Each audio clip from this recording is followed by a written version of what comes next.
Hi guys, Justin Mason of the Mason Brothers Authors here tonight. And what I'm going to be doing is I'm just going to be simply reading a segment of our new book. I will text you book 2, The Grimm Ultimatum. So what I'm reading is I'm just reading a portion of chapter 7 and I'm kind of going through the editing process. So this is what Jared and I do kind of on a nightly basis together. We look at different things, we look at different chapters and different segments of the story, and we say, how could this have been better? Could we have used different words here? And, I don't go as crazy on it because I try my best to create more, and you'll see that with the flavor text. And then Jared will come through and he'll pick out some words. But I like to go over it, and I like to give him kind of a nice, good, polished, strong thing for him to work off of. So, here we go. This is chapter 7 of our new book that has not yet been released, and we are hoping for November. Chapter 7. The Grand Current houses one of Veronesia's greatest beasts, a leviathan larger than the tallest castle and wider than the Blazing Sands desert. I've seen the beast only once. Only once. It was night, and no matter how many lanterns we lit, we could barely make out the ocean right in front of us. However, there was no mistaking the tentacle of the godfather of the abyss, Nocturne, the eater of worlds. Big Brannock's Big Book of Mysteries, the Lost Chapter. So, what I just read for you was what we call flavor text. And we like to put that at the start of every chapter, or almost every chapter of our book. So what that does is that gives you a little insight into some different, basically, flavors of the world that we're putting you into in our series. Sometimes they'll have something to do with a certain character, sometimes they'll just be for fun, which is what this one was, or sometimes they'll develop some side stories and some backstories that you wouldn't otherwise get in the book itself, in just the main storyline. And now we're on the chapter itself. Lawrence and Benny walked down the streets of Forcewood. So many of the houses seemed dark, and most of the shops were closed, their shutters drawn. Few people were out in the streets. Where was everyone at this hour? It wasn't that late. The sun still clung over the horizon, casting a purple-orange hue over the clear sky. Now what that does for us is that really paints a scene. It really paints a beautiful picture of, you have these just quiet houses, and you have these two knights that are walking together, and they're wondering, where is everybody? Where have they all gone? And then it's like they look off to the horizon and they see the sun just start to cast that beautiful aura. And I think it's a great scene, and I really think that's a strong opening to the chapter. Ah, Lawrence, that's our destination, Benny claimed, pointing to a large emblem of an overflowing frothy mug that rose high over the homes and buildings. Now what Jared has here originally, ah, Lawrence, that's our destination, Benny claimed as he pointed. So I'm going to delete that, and why I'm doing that, Benny claimed, comma, pointing to a large emblem of an overflowing frothy mug that rose high above the homes and buildings of the city. So what I just did there was, in our first book, we used as 1,000 times, if not more, to say something was happening as a character did this, or as something else happened. So we wanted to find different ways to do that, and one of them is by inserting a comma and using, any other description. Benny claimed, instead of saying as he pointed to a large emblem, I'm going to say Benny claimed pointing to a large emblem of an overflowing frothy mug that rose high over the homes and buildings of the city.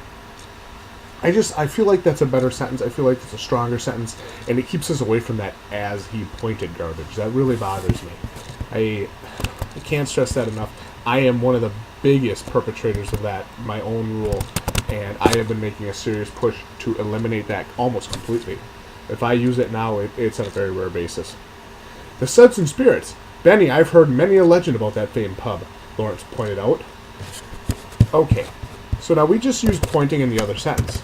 So what I would say here is, the Suds and Spirits. Benny, I've heard many a legend about that famed pub, Lawrence explained.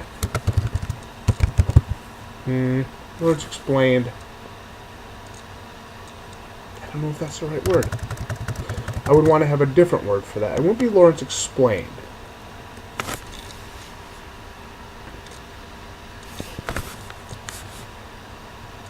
Lawrence said excitedly. That's what I'm going to go with. Anything's better than saying, Lawrence pointed out, considering we just said pointing or pointed in the last sentence. Well, hopefully we can rent a room for the night and buy a decent meal. I need to rest before we meet with Mayor Ice tomorrow. A cacophony of cheers and shouts grew louder as the two knights neared their destination.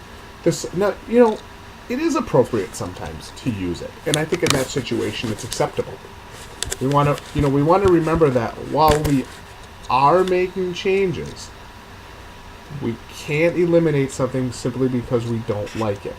We do have to make sure that we're professional, and we do have to make sure that we don't eliminate our creativity just because of our own personal preference. The Suds and Spirits was overflowing with people. Was the entire city packed into that pub? Crowds of people gathered outside, others against poles and lanterns, and others still against windows. Suddenly, the door to the pub flew open and a plump, burly man was unceremoniously tossed out into the street as a riotous laugh came from inside. I may have to come back to that sentence. The man struggled and flailed about, then waddled off into the sunset. Now, I like that last sentence. That was a good last sentence. But I'm still going to remember that. Suddenly, the door to the pub flew open, and a plump, burly man was unceremoniously tossed out into the street. Let's do this. The street, and we'll just say it like this. Riotous laughter came from inside the pub. Immediately ensnaring the knight's attention. The man struggled and fell about, then waddled off to the sunset. Nice. I like that. Benny and Lawrence glanced worriedly at each other, wondering what they were walking into. They politely pushed past a group of people gathered outside the bar and inched their way into the crowded pub. It was a sight to see. There were no empty tables, no chairs unclaimed, and no one without a drink. The long bar was loaded with empty mugs and lines of thirsty patrons, clamoring for a refill. We can relate. There were 3 young, beautiful barmaids behind it, pouring drinks as fast as they could. A stairwell lined with people led up to the second floor and overlooked the bar. People crowded along it, chatting amongst themselves. Fires burned high and hot in multiple fireplaces. A group of bards sang off in a corner, and a few people were swaying and danced with the melody. Nice. A group of bards sang off in a corner, and a few people were swaying and dancing with the melody. Yeah, I like that. The pub was warm and welcoming, and alive with good spirits. Come on, Lawrence, one drink. What do you say? Benny asked. Now, Jared has, as he pushed through the crowd and moved toward the bar, but we're going to say it like this. We're just going to change Benny asked, comma, pushing through the crowd and moving to the bar. There. Now, here's the sentence now. Come on, Lawrence, one drink. What do you say? Benny asked, pushing through the crowd and moving toward the bar. I like that better. I like to avoid as, but sometimes it is okay to use it. I suppose a drink would taste good. It's been a long trek. Not too many, though. We have a very important mission tomorrow, Lawrence cautioned as he hurried to stick close to Benny. We'll leave it there. Benny and Lawrence waited in line. Lawrence noticed a pair of people hunched over a game of chess in the far back corner of the bar. A beautiful woman was running a hand through her glimmering golden hair, and a cloaked figure stared at the board, deep in thought. There. So, he has as a cloaked figure. I'll just change it to and a cloaked figure. One little word change can make your sentence flow so much better and make your book feel so much more professionally written. Good tip for all you indie writers out there. They seemed familiar, but Lawrence couldn't remember where he had seen them before. I can, because I wrote it.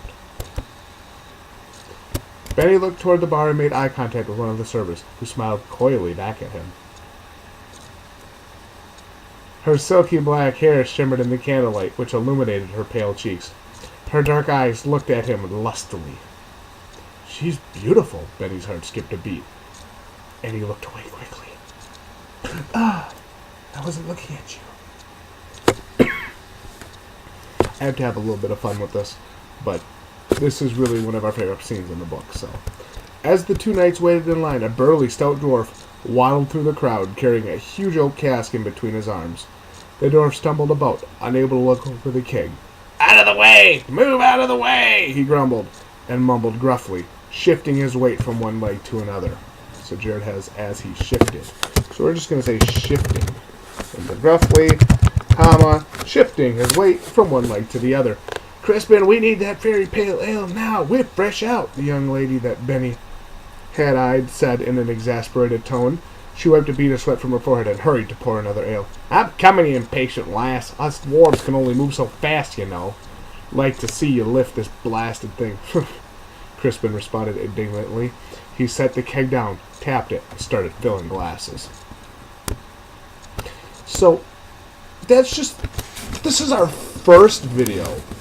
Just kind of going over a little bit of our editing process. And you know, we do this, like I said, every day, all day. When we're not at work, we are working on our books. So, stay tuned, because we're going to pick right up where we left off in the second video. Follow us on YouTube, Mason Brothers Authors. Check us out on Facebook, facebook.com, I Will Protect You series. You can also find our books available digitally and paperback on Amazon. Just search The Trinity of Heroes. You can also check out our light novel series, Tokyo Lightning, and another freeform fantasy, a little bit more adult in nature, but I still think it's great, called A Quest of Dragons. Thanks for watching, everybody. This has been Justin of the Mason Brothers Authors, and we're coming back with more.